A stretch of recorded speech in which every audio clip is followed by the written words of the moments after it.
आज भीषण युद्ध होने वाला है। कहीं पूर्व की भांति मंदोदरी पुनः भयभीत न हो जाए।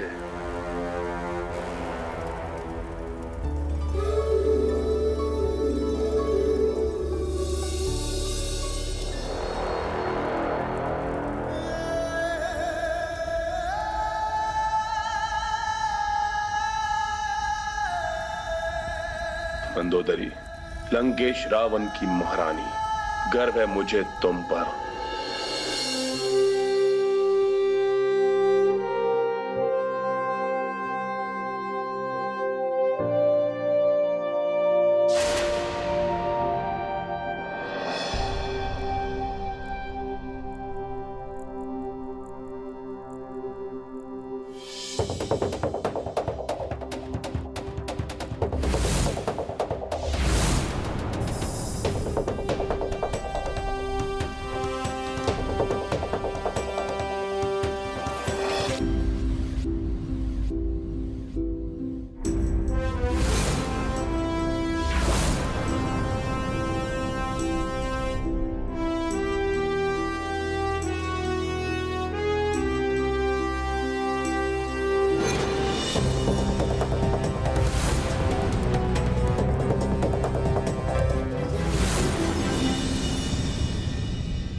प्रभु, मैं बहुत उत्साहित हूं आज।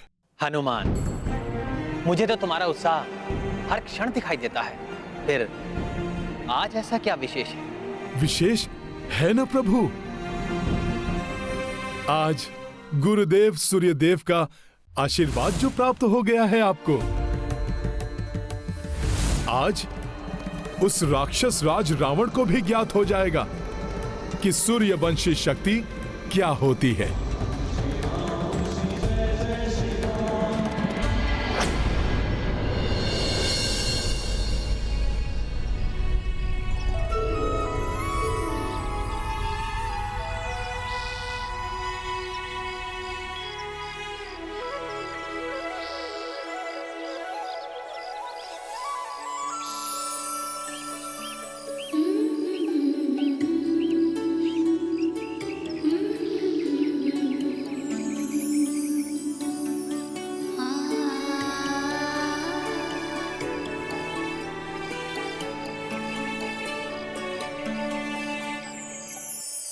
अच्छा है, मंदोदरी की हमत आज नहीं कांपे।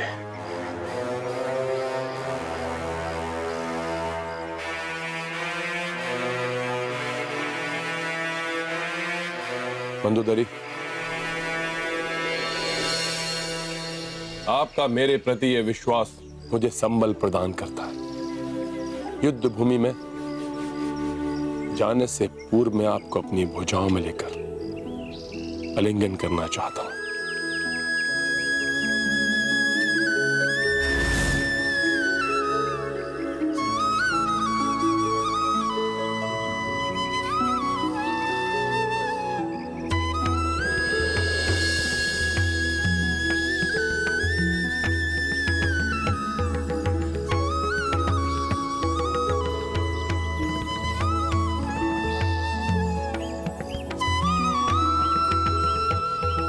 कैसे दिखाऊं मैं आपको अपने हृदय की पीड़ा। एक भीषण झंझावात है, हर क्षण झंझोड़ रहा है मुझे। ये आलिंगन प्रतीत हो रहा है जैसे वर्षों पूर्व का समय लौट आया हो। हे विधाता, ये समय यहीं रुक जाए। मैं आपके हृदय के सदैव समीप रहूं। मंदोदरी, आज तो मुझे भी ऐसा प्रतीत हो रहा है कि तुम ऐसे ही हृदय से लगाए रखो। एक नवीन ऊर्जा का संचार हो रहा है तुम्हारे इस आलिंगन से। तो लगाए रखिए मुझे हृदय से, मत जाइए रणभूमि में। लौटा दीजिए सीता को, लौटा दीजिए सीता को, लौटा दीजिए सीता को।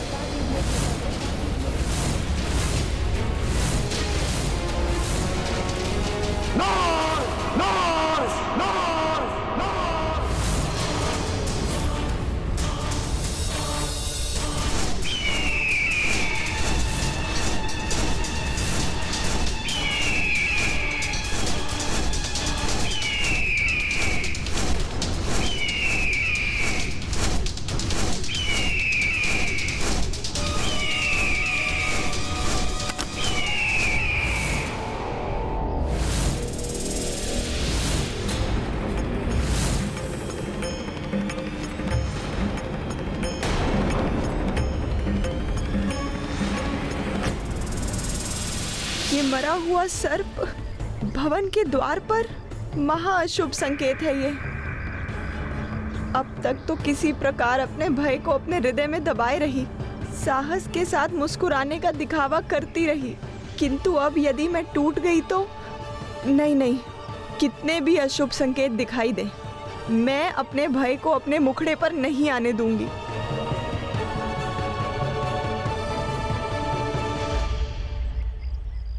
मंदोदरी, आपको आभास भी नहीं होगा कि आपके इस स्मित हास ने, आपके मुझ पर विश्वास ने मेरे भीतर कितनी बड़ी शक्ति और आशा का संचार किया है। आप देखना, कुछ नहीं होगा आपके रावण को। विजयी होकर लौटेगा वो आपके पास, लौटेगा वो आपके पास, लौटेगा वो आपके पास, लौटेगा वो आपके पास। हाँ स्वामी, पतिव्रत धर्म में बहुत शक्ति होती है। मेरा पतिव्रत धर्म हर क्षण आपकी रक्षा करेगा। आप निश्चिंत होकर जाइए रणभूमि में।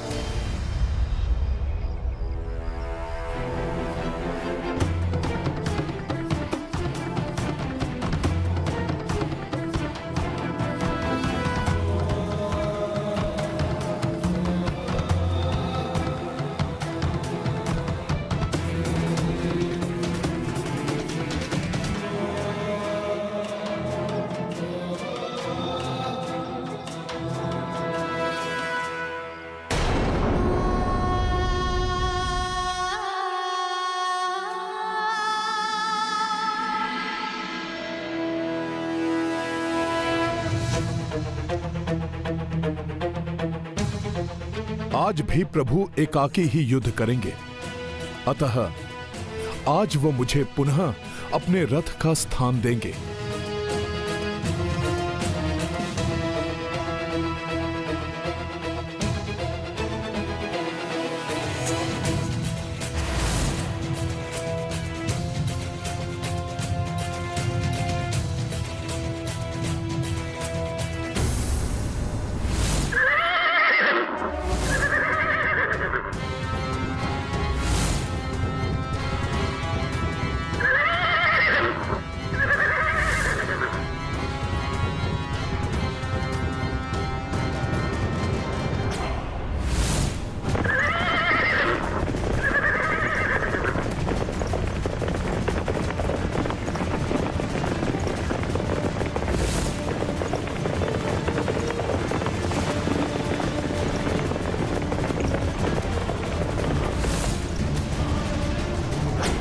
तो ये मृत सर्प का महा अपशकुन, और ऊपर से मैं स्वामी को शुभकारी दही शर्करा भी नहीं खिला सकी।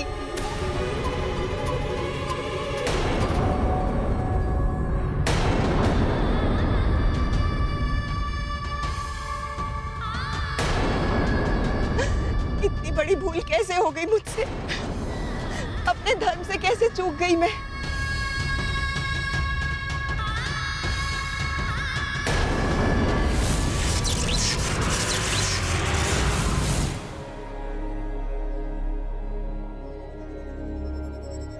पति एवं पत्नी एक दूसरे के अर्धांग कहे जाते हैं। दोनों को एक दूसरे के सानिध्य में ही सुख एवं शांति मिलती है। पत्नी का धर्म है कि पति की हर इच्छा का सम्मान करे, उसे सुख पहुंचाए, उसके दुख बांट ले। उसी प्रकार पति का भी धर्म है कि पत्नी की इच्छाओं का आदर करे, उसके दुख बांटकर उसे सुख पहुंचाए। मंदोदरी ने तो अपना पत्नी धर्म भली भांति निभाया है, परंतु रावण ने कभी भी पति धर्म नहीं निभाया। उसने सदैव दुख दिए हैं पत्नी को। पहले पर स्त्री को ले आया और फिर पत्नी के मना करने पर भी पुत्रों को अपने अभिमान के बलि चढ़ा दिया। हाँ देवेश्वर, मंदोदरी भीतर से अवश्य टूटी हुई थी, किंतु उसने तब तक अपना साहस बनाए रखा जब तक पति उसके साहस से उत्साहित होकर विदा नहीं हो गए। यही है अर्धांगिनी का धर्म। किंतु रावण ने अपने अहंकार को अपनी अर्धांगिनी बना रखा है। वो अहंकार जो हर क्षण उसे अंधकार और पतन की ओर खींचकर लिए जा रहा है और रावण के लिए विनाश को देखकर भी अनदेखा कर रही है। लंकेश रावण का रथ है, आज नहीं रुकेगा ये।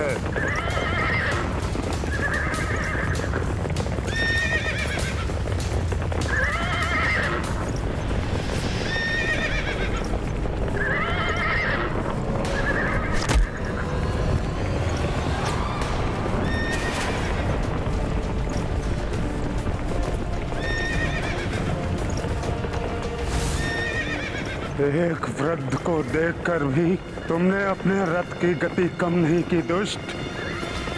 इस वृद्ध की हाय लगेगी तुम्हें। आज के बाद तो इस रथ पर चढ़ने के योग्य ही नहीं बचेगा, नहीं बचेगा।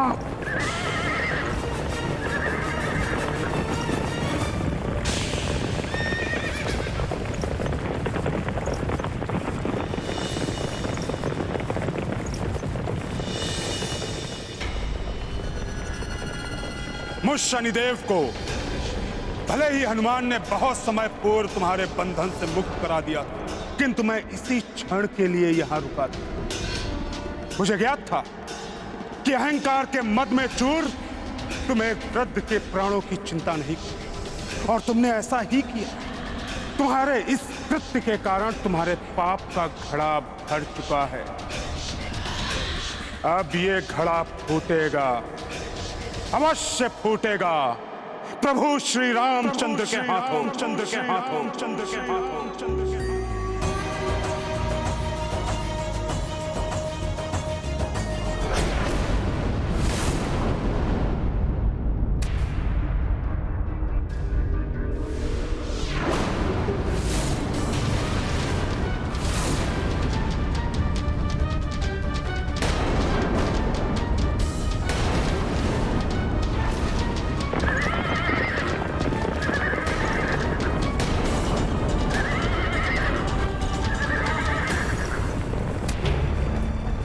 ये आकाश से कैसी ध्वनि आती हुई सुनाई दे रही है, जबकि रावण के रथ की गड़गड़ाहट तो लंका के द्वार से आ रही है। अवश्य ही आकाश से कोई आपदा आने वाली है।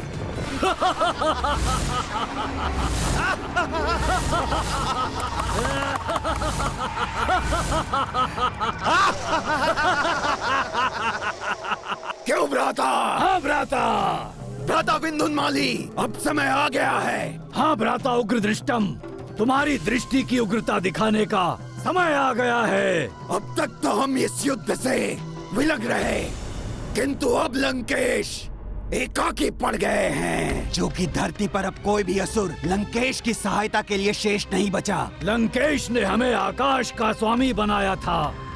अब समय आ गया है कि संकट की इस घड़ी में हम लंकेश का साथ दें। और हमें वरदान प्राप्त है, अगर हमने लंका की धरती पर पांव रख दिए तो हम अजय हो जाएंगे, फिर कोई भी हमारा अहित नहीं कर सकेगा।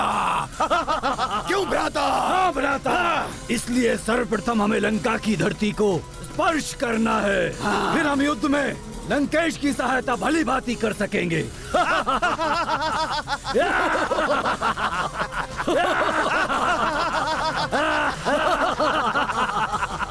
धरती पर उतरो और संहार करो इन वानरों और नर का। ऐसा ही होगा असुरराज। पहले उतरेंगे और फिर संहार करेंगे। संहार करेंगे। उग्र दृष्टम, हमारी सेना को भले ही हमारा मुख्य उद्देश्य ज्ञात नहीं है, किंतु हमें इस बात का स्मरण रखना है, लंकेश की सहायता हम केवल इसलिए कर रहे हैं जिससे हम अनंत काल तक लंकेश के साथ मिलकर लंका पर राज कर सकें। आकाश की ओर से भी सतर्क रहना होगा मुझे।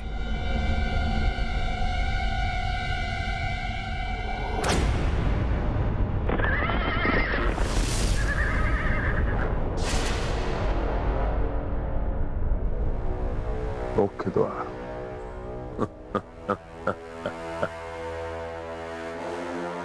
पंचम द्वार की ओर से जाऊंगा। अब ये लंका का मुख्य द्वार तभी खुलेगा जब लंकेश रावण अपने इस युद्ध में विजयी होकर लौटेगा। आज अपने मायावी पंचम द्वार से प्रवेश करेगा रणभूमि में ये रावण।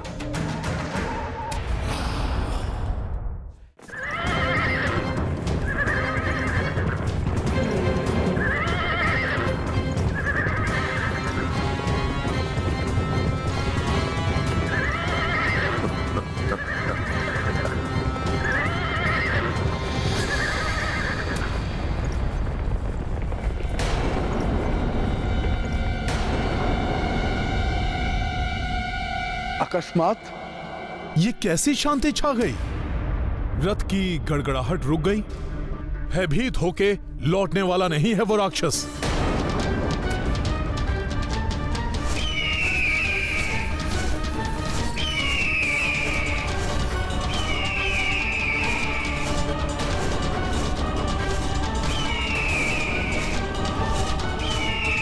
ये आकाश में होती हुई विचित्र सी हलचल, ये घिरता हुआ अंधकार और मंडराते हुए हिंसक पक्षी, ये संकेत है आकाश से आती हुई किसी आपदा का। किंतु ये राक्षस राज एकाएक कहां रुक गए? कोई अन्य योजना बना रहा है क्या रावण? कहीं ये दुष्ट आकाश से आक्रमण तो नहीं करने वाला?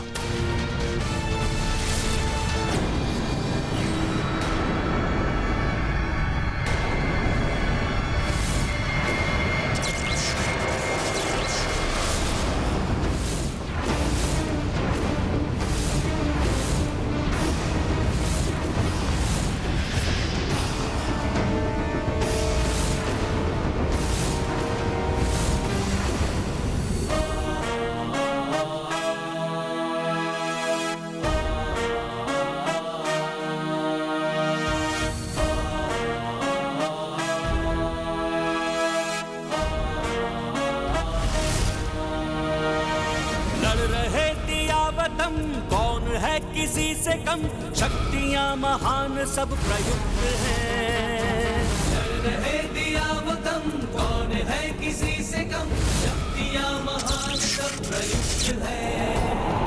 धर्म का धर्म से, सत्य का असत्य से, नीति का अनीति से ये युद्ध है। नीति का अनीति से ये युद्ध है। कितनी भी माया दर्शा ले ये रावण, किंतु प्रभु आज आपके हाथों इस दुष्ट का अंत निश्चित है।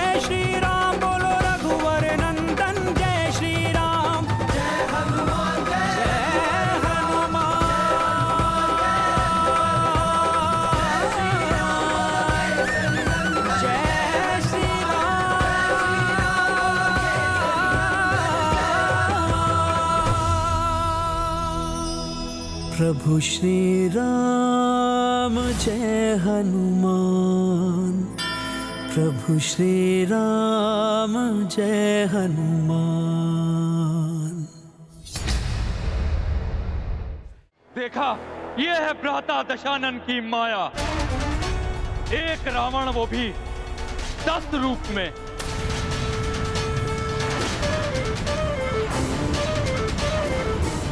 मुझे ज्ञात था भ्राता रावण आज युद्ध भूमि में अपनी पूर्ण शक्ति लगा देंगे।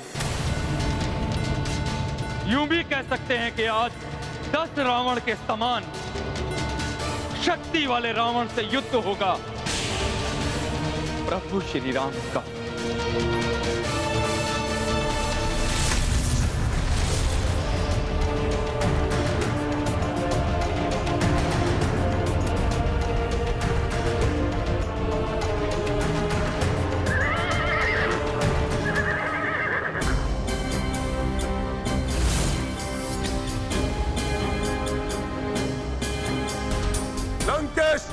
प्रस्त था तुम्हारे सामने वनवासी। बहुत हो चुका जीवन मृत्यु की लुका छिपी का खेल। आज होगा अंतिम निर्णय। इस युद्ध की समाप्ति होगी तुम्हारी मृत्यु के साथ।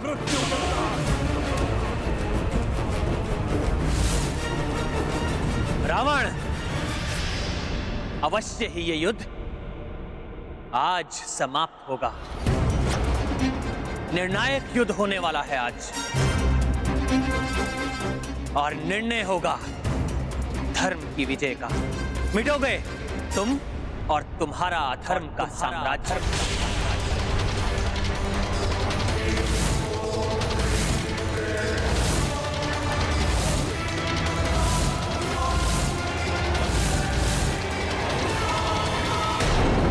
शत्रु कितनी भी माया और छल करे, किंतु धर्म पथ पर अडिग योद्धा नहीं डिगते।